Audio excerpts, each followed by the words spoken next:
Piece square से एक छोटी सी सड़क नदी की ओर जाती है। उसके शुरू में ही एक पुराना फ्लैट था जिसमें अनेक परिवार रहते थे। फ्रांस का स्टूडियो सबसे ऊपरी मंजिल पर था। ये हिस्सा मैं कई बार शायद पढ़ चुकी हूँ। कैसे उसके कपड़े सूखा करते थे, लेकिन जिस अंदाज में उसकी प्रेमिका का वर्णन यहाँ है वो अद्भुत है। और वो अंदाज कुछ इस तरह से है कि निर्मल जी का ये चरित्र, ये प्रोटैगनिस्ट सीढ़ियाँ चढ़ता हुआ पहुँचता है वहाँ।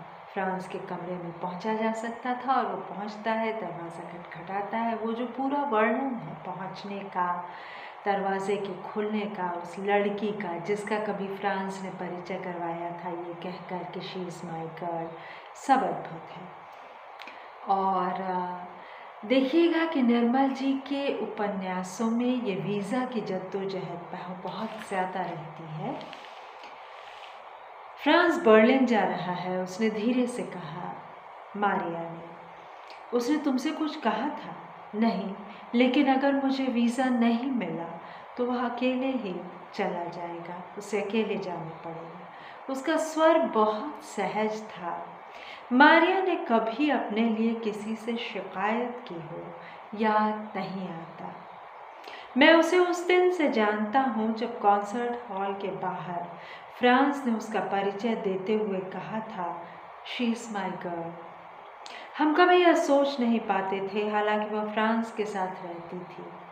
हम उन दोनों को जितना अलग अलग जानते थे उतना साथ जोड़ कर नहीं।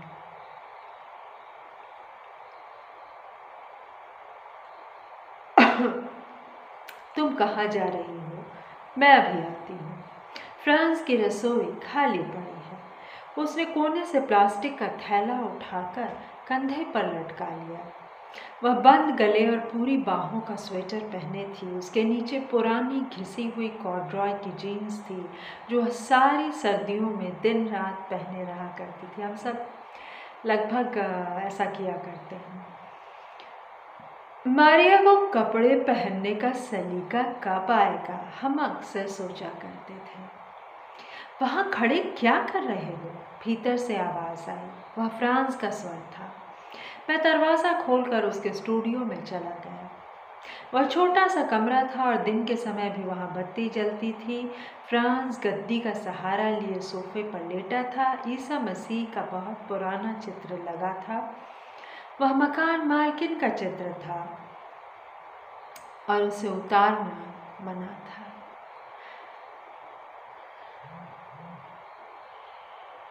ये मुझे इसलिए गौरतलब लग रही है बात क्योंकि मैंने एक कहानी लिखी जिसमें इसी तरह से घर किराए पे लेने की बात है। मतलब घरों में लोग ईसा मसीह की और भगवानों की तस्वीर इसलिए रखते हैं सबसे ज़्यादा कि वहाँ अच्छी शक्तियों का ही वास हो, नेगेटिव शक्तियाँ ना आए। और मैं बहुत ज़्यादा भी बोलना नहीं चाहती इस पर। बड़ी रात का समय है, 11 से ज़्यादा बज रहे हैं, थोड़ी ही देर में 12 बज जाएंगे। और मुझे गीता श्री का लाइव याद आ रहा है, कुछ होने वाला है। खैर जो भी हो, ऐसा कुछ नहीं होने वाला है दोस्तों।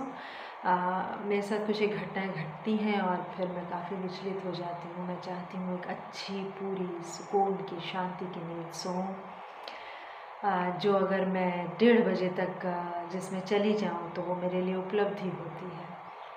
तो मैं ये कह रही थी कि मैंने एक कहानी लिखी जिसमें एक घर किराए पर लेने देने और उसके भुता होने की है। ये एक पुराना प्लॉट है लेकिन बहुत दिलचस्प है और इसको लेकर इतने एंगल से लिखा जा सकता है। तेजेंद्र शर्मा जी की भी इस पर कहानी है। तो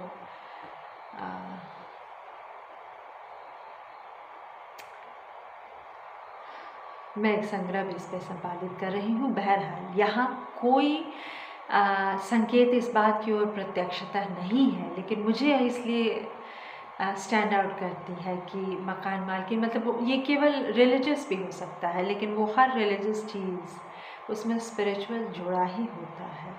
अगर आप ईश्वर की बात करते हैं तो आप उन तमाम उन शक्तियों की भी आपको याद आ जाती है। जो कहें कि ईश्वर की खिलाफत में है। मैं बहुत ज़्यादा इसमें नहीं जाना चाहती, जैसे ऐसे फ्रेजेस नहीं यूज़ करना चाहती कि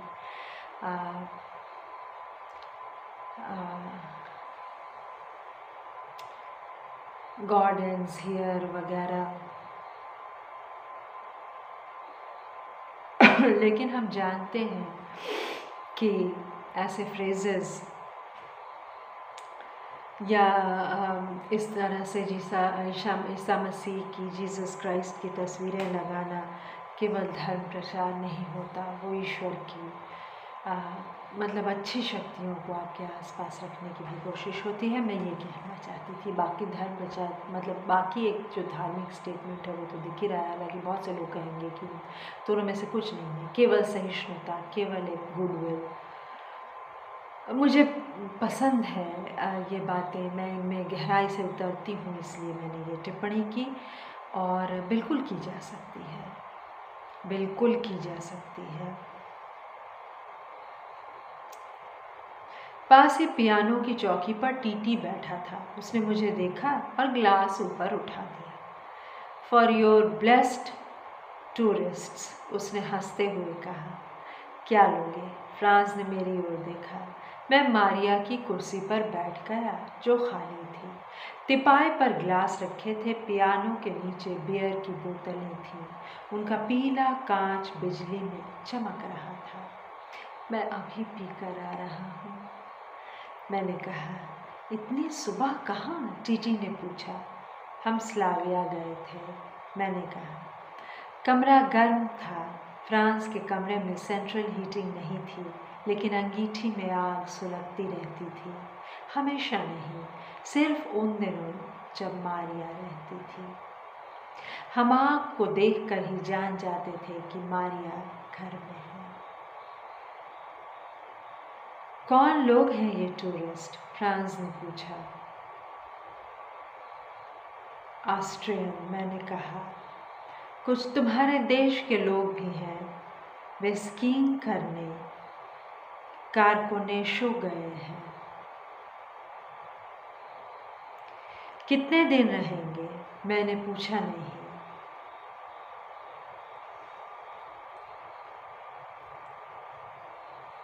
मैंने कहा, मुझे आश्चर्य हुआ कि मैंने इसके बारे में उनसे कुछ भी नहीं पूछा।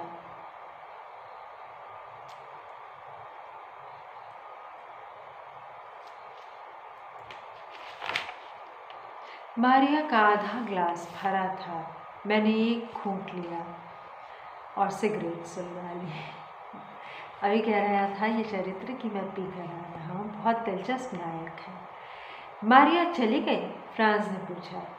वह खाने का सामान लेने गई है। उसने तुमसे कुछ कहा था?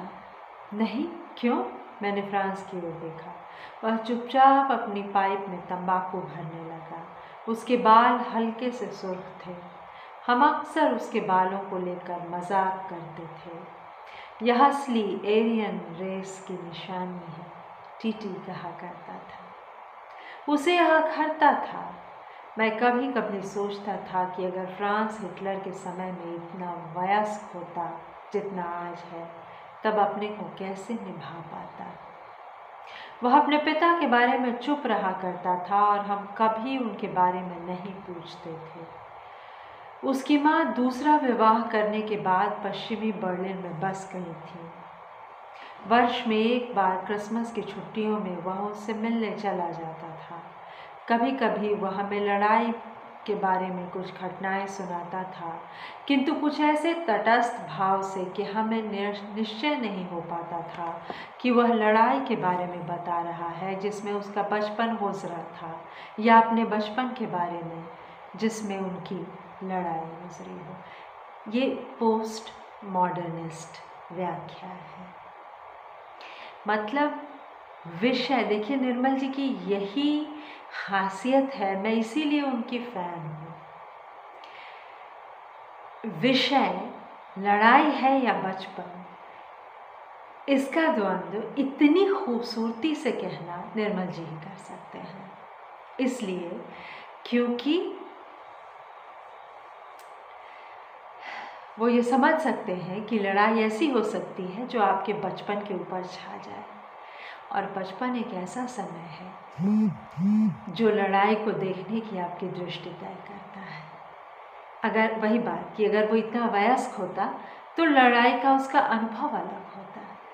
वही घटना बचपन में झेली जाए तो अलग होती है और बाद में झेली जाए तो अलग होती है। बात कितनी महीन और कितनी ज़हीन है, लेकिन इसको जिस तरह से कहा गया है इस तरह से नहीं कहा गया कि अगर वही कि हम अगर उसको अलग अलग देखें तो हमारे अनुभव अलग होंगे। हम इस तरह से उसको देख रहे हैं कि वह किस बारे में बात कर रहा है। मतलब ये एक पोस्ट मॉडर्निस्ट उपन्यासकार का जादू है जो कि अद्भुत है। मुझे लगता है कि हिंदी में ऐसा लिखने वाले बहुत कम हैं। इतना एक्सपेरिमेंटल ढंग से हमारे यहाँ सब कुछ बड़े निर्णयात्मक ढंग से कहा जाता है। जैसे सी बात को ऐसे कहा जाता कि उसकी दृष्टि बिल्कुल उसी घटना को, चूँकि उसने बचपन में देखा था इसलिए उसकी दृष्टि बिल्कुल अलग थी। अगर वयस्क में देखता तो उसकी दृष्टि बिल्कुल अलग होती, है ना। कि या ये बात कि इसको ऐसे भी कहा जा सकता है कि लड़ाई दरअसल इतनी भयानक थी कि उसके बचपन के दिनों के ऊपर छा गई थी, है ना। या कि ये अच्छा था कि लड़ाई उसके बचपन में हो गई, क्योंकि वह बच्चा था इसलिए हो सकता है कि थोड़ी दूरी रही, नहीं तो कैसे निभता। मुझे लगता है काफ़ी बोल चुकी मैं इस पे। अब जितना बोलूँगी उसके सौंदर्य को कम करूँगी, इसलिए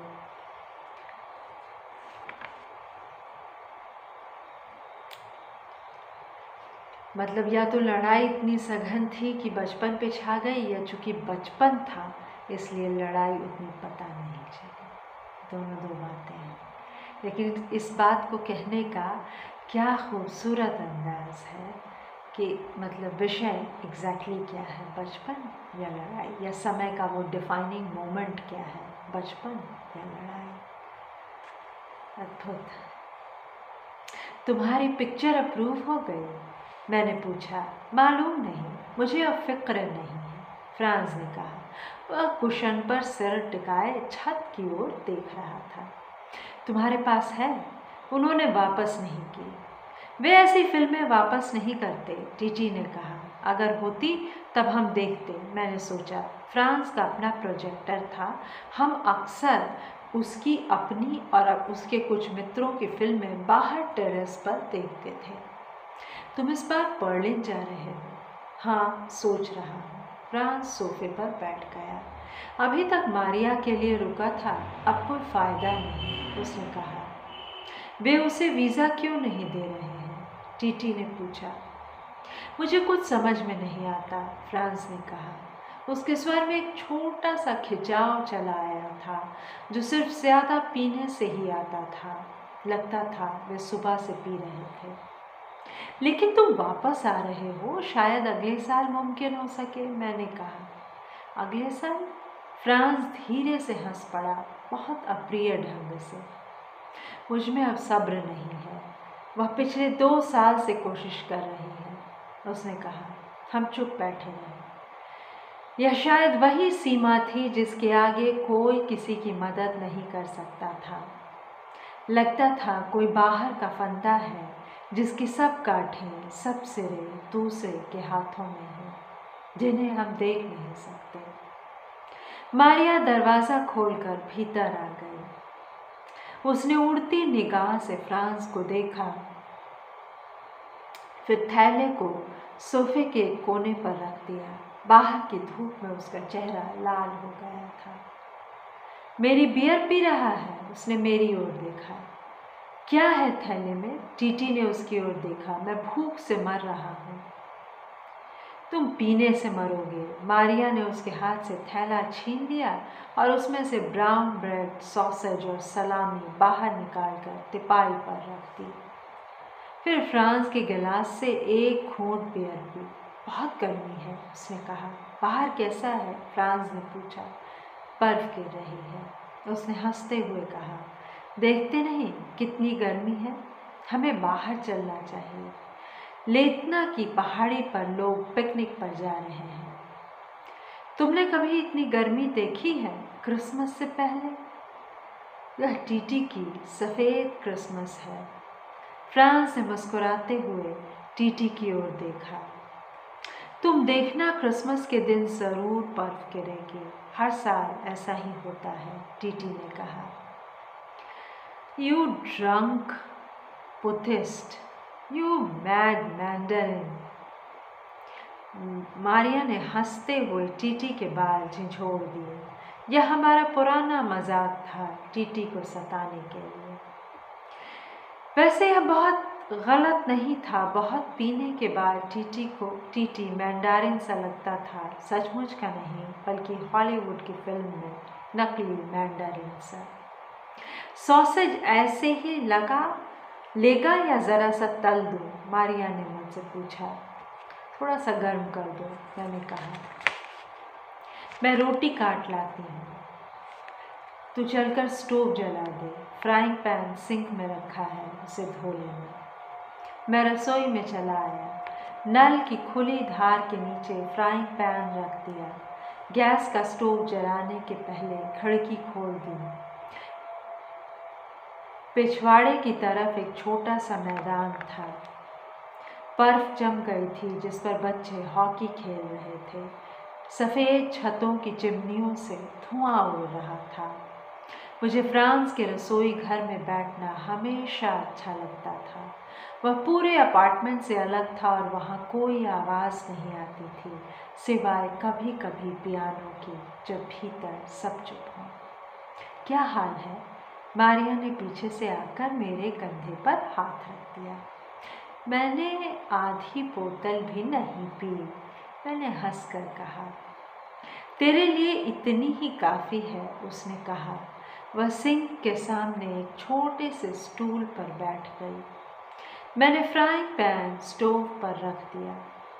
कुछ देर तक हम चुपचाप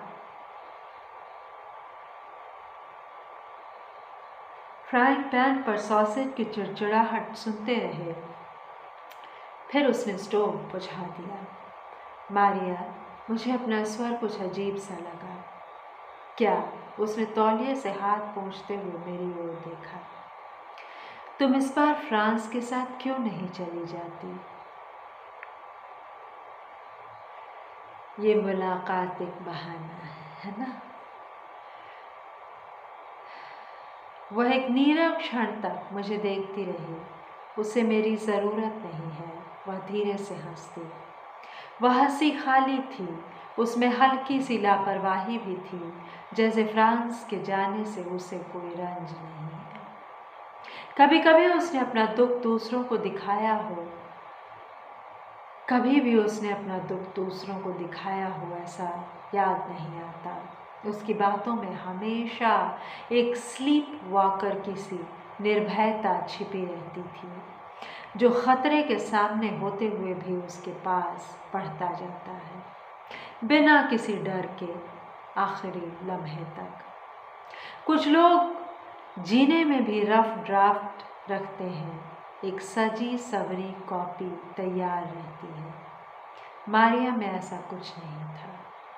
जो कुछ था वह अंतिम रूप से आखिरी था। उसे सही करने की ज़रूरत उसे कभी महसूस नहीं होती थी।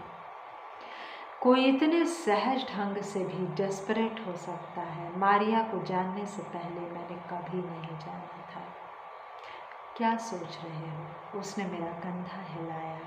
कुछ नहीं, भीतर नहीं चलोगी? ज़रा ठहर जाओ, मैं कॉफ़ी का पानी रख देता हूँ। तुझे कब जाना है? मुझे जल्दी नहीं है, मैंने कहा। उसने परकोलेटर में पानी भरकर स्टोव पर रख दिया। फिर वह मेरे सामने ज़मीन पर बैठ गई। वे लोग हमारा इंतज़ार कर रहे होंगे, उसने हंसते हुए मेरी ओर देखा। तुम इस बार स्कीइंग के लिए नहीं जाओगी? इस बार नहीं, सोचती हूँ कुछ दिनों के लिए अपने गांव चली जाऊँ। फ्रांस कब जा रहा है? उसने मुझसे कुछ नहीं कहा। वह चुप हो गई। परकोलेटर में पानी उबलकर ढक्कन पर जमी कॉफ़ी को भिगो रहा था। मुझे कुछ समझ में नहीं आता। मारिया का स्वर सहसा बहुत धीमा सा हो आया। इस बार मुझे उसका व्यवहार अजीब सा लग रहा है। पहले हमारा ख्याल था कि हम दोनों साथ जाएंगे, लेकिन मुझे वीज़ा नहीं मिल रहा। मैं इसमें क्या कर सकती हूँ? लेकिन वे वीज़ा क्यों नहीं दे रहे? तुझे नहीं मालूम? उसने मेरी ओर देखते हुए हंसते हुए देखा। यह यहाँ का नियम है। अगर कोई चेक लड़की किसी विदेशी की पत्नी हो तब वह उसके साथ बाहर जा सकती है, नहीं तो काफ़ी दिक्कत पड़ती है। मैं जानती थी कि यही बात आएगी। मैं जानती थी कि बात यही आएगी, और यही होता है कितनी बार। हम कुछ देर तक चुपचाप परकोलेटर की घुरघुराहट सुनते रहे। मारिया खिड़की के बाहर देख रही थी। रसोई घर एकदम सूना सा पड़ गया था। बाहर खेलते हुए बच्चों की आवाज़ें सुनाई दे जाती थीं। कुछ देर बाद हम कमरे में आ गए। खाते समय कोई बात नहीं हुई। खाने के बाद मुझे नींद सी आने लगी। मैंने फ्रांस को काउच से उठा दिया और स्वयं उस पर लेट गया। मुझे इतनी सुबह बियर भी नहीं पीनी चाहिए थी, मैंने सोचा, लेकिन अब वह मेरे भीतर थी और मैं कुछ भी नहीं कर सकता था। मैं उस कमरे को देखने लगा जिसमें हम चारों बैठे थे। एक छोटा सा कमरा और उसके बाहर सर्दियों की दोपहर के समय ग्राम प्राग के ऊपर एक रिक्ति सी घेराती है। सिर्फ ट्राम के पहियों की घड़घड़ाहट सुनाई देती रहती। आज कभी सोचता हूँ तो मुझे वह एक इटालियन फिल्म सा जान पड़ता है, एक मुकम्मल नाकामी, जिसके दोनों ओर एक तार लटकी थी। उस पर सूखते फ्रांस के अंडरवेयर, रुमाल, मोजे, उनके नीचे हम, पियानो। काउच से उठकर फ्रांस पियानो के सामने चौकी पर बैठ गया था। कुछ थोड़ा सा पीने के बाद उसकी झिझक मिट जाती थी। मैंने कुछ लोगों को देखा है जो बिना पिए कभी नाच नहीं सकते। फ्रांस उनसे अलग नहीं है। जब हम कभी उसे पियानो बजाने के लिए कहते थे तो वह हमेशा हंसकर टाल देता था, लेकिन पीने के बाद उसे हमारी चिंता नहीं रहती थी।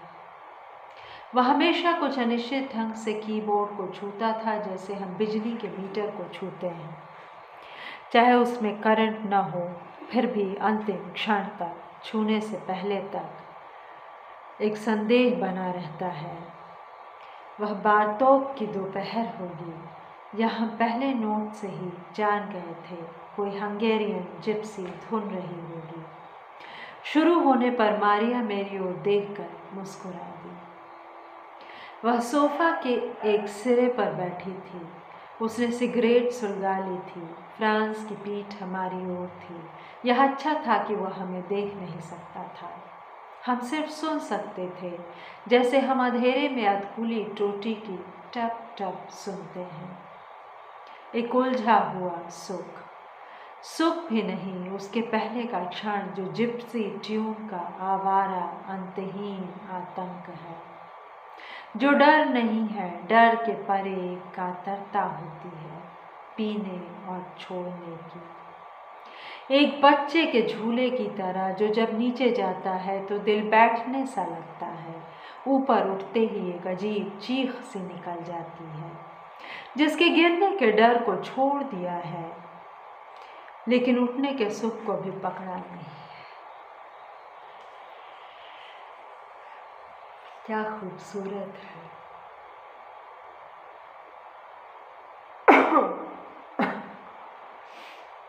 क्या खूबसूरत है जिसने गिरने के डर को छोड़ दिया है, लेकिन उठने के सुख को भी पकड़ा नहीं है। तो सुनने के लिए धन्यवाद दोस्तों। ये इतना बढ़िया है। यही नहीं कि निर्मल जी केवल एक बीच की स्थिति की बात करते हैं, मध्यम मार्ग वो नहीं। किसी भी ट्रांजिशन में, किसी भी अप एंड डाउन के बीच की जो स्थिति होती है, वह जो एक बिंदु होता है जिसमें ना आप इधर होते हैं और ना आप उधर होते हैं, थोड़ी देर के लिए एक भाव शून्यता होती है, थोड़ी देर के लिए अजब किस्मों की शून्यता होती है, उसको पकड़ने की कोशिश है। और ऐसी बातें वही लिख सकते हैं। सुनने के लिए बहुत धन्यवाद।